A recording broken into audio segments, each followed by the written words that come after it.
The Cleveland Cavaliers have shocked everyone this season so far. Now, it's not like the Cavs weren't expected to be a contender in the East, but to be this good so far, beating out the Celtics so far for, the number one seed in the East and looking like a legitimate title contender, not only to come out of the East, but potentially win it all. I mean, this Cavs team has everything. They don't really have many weaknesses on their roster. But really, the guy that I want to touch on in this video is Evan Mobley. Man, he has been absolutely amazing so far. So I'm going to dive into some of his numbers, as well as dive into a few of the team numbers, as well as start off this 2025 NBA season for the Cavs.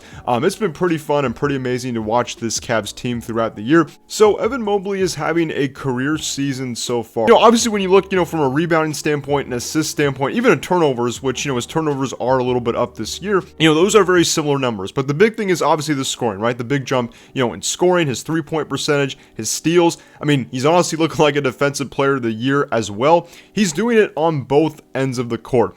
And I think the key thing in all of this, right? The Cavs have a pretty similar roster from last year, right? They didn't really make any significant changes. Obviously, they have, Ty Jerome coming back. Max Strus, by the way, has been out pretty much the whole season. He was basically their starting, shooting guard small forward last year next to Darius Garland and Donovan Mitchell. He hasn't played yet this year at all, and the Cavs are still doing this well, right? 21-4, as I mentioned at the beginning of this video. But I would say the key in all of this is the acquisition of Kenny Atkinson, right? Coming over from my Golden State Warriors, obviously, he was a great assistant coach for us over the past, 3 seasons. I think we've really missed him so far on the Warriors, but what he has brought to this Cleveland Cavaliers team is a completely revamped offense. And that means playing more, through Evan Mobley, right? So that involves, maybe he gets it more in the post. Maybe he gets it more at the elbow. He has more opportunities to not only be a playmaker, but, face up at the rim and score, which honestly is where Evan Mobley is best out on offense. And not only is he, elite defensively, right? Being able to, switch on to guards, block shots. His timing is incredible. But offensively, he can really pick you apart in the sense that not only can he, back you down in the post, but he's an extremely adept shooter.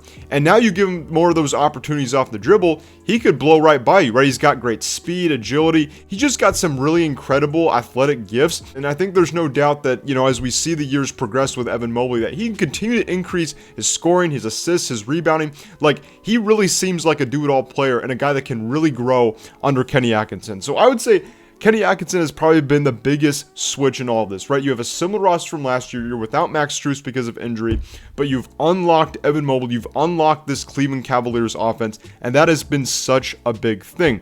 This Cleveland Cavaliers group is extremely talented, not only from, obviously a defensive perspective, with Mobley and Jarrett Allen on the front line, but like offensively.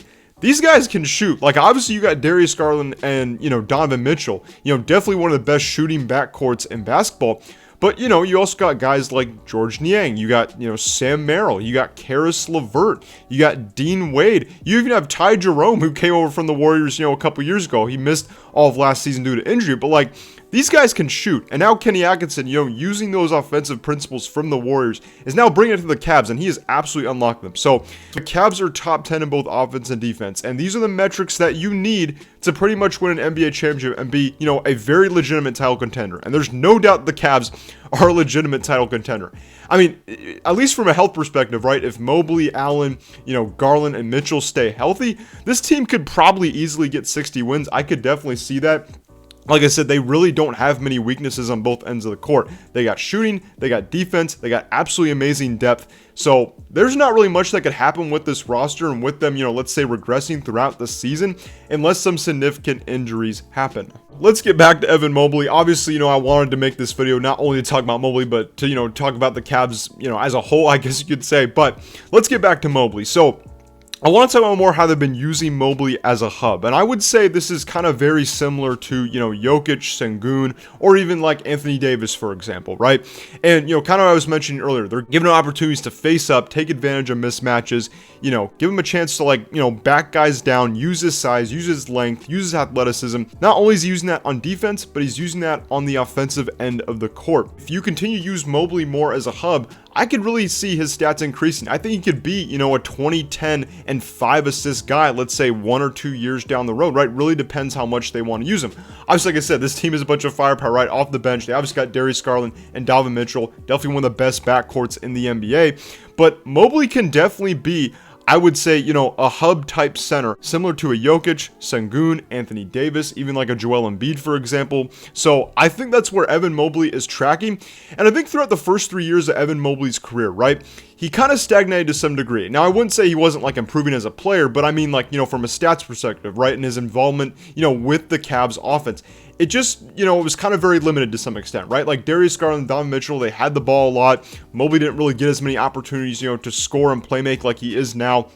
And so you weren't really seeing that growth in his, like, you know, points per game, assists, things like that. And even though his assists have stayed relatively similar, right, those opportunities for scoring have increased. And so naturally, I think that, you know, the further along we go with Evan Mobley, you know, and Kenny Atkinson coaching this team, I would think he's going to be a 20-point per game scorer. He will be a 5-assist, you know, guy at some point, along with those 10 rebounds. But we will see.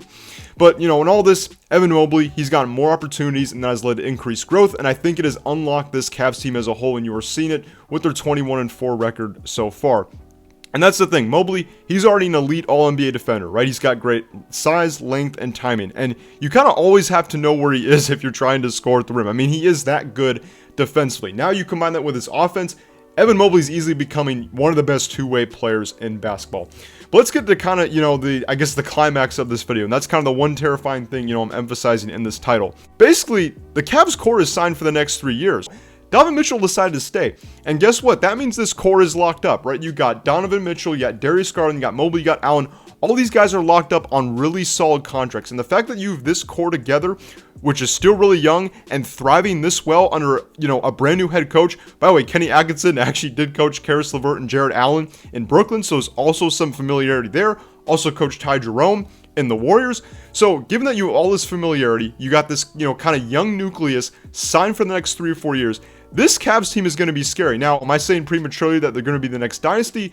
No, but I do think they're going to rival the, you know, the Celtics pretty good here over the next 3 to 4 years, because these two teams have their core locked up. You obviously have teams, you know, like the Knicks and the 76ers as well. But this Cavs team is going to be a team to watch out for. And there's no doubt in my mind that if they continue to keep this up, and if they stay healthy, they could easily be a 55 to 60 win team every single year for the next 4 or 5 years. Now, like I said, does that, you know, speak to maybe, let's say, a future dynasty? I have no idea. I think you could say it for a lot of different teams. But this Cavs team is going to be very scary here going forward. And I don't think the Celtics or Knicks or 76ers want to facing teams in the playoffs. Obviously, the 76ers are struggling. That's a different story. By the way, want to shout out Evan Mobley and the Cavs. It's been really fun watching them this year. No doubt in my mind they will keep this up, and maybe we will see a potential finals appearance, if not a championship for the Cavs by the end of the season. So thank you guys so much for watching. Hope you enjoyed the video, and I'll see you guys in the next one. Peace out.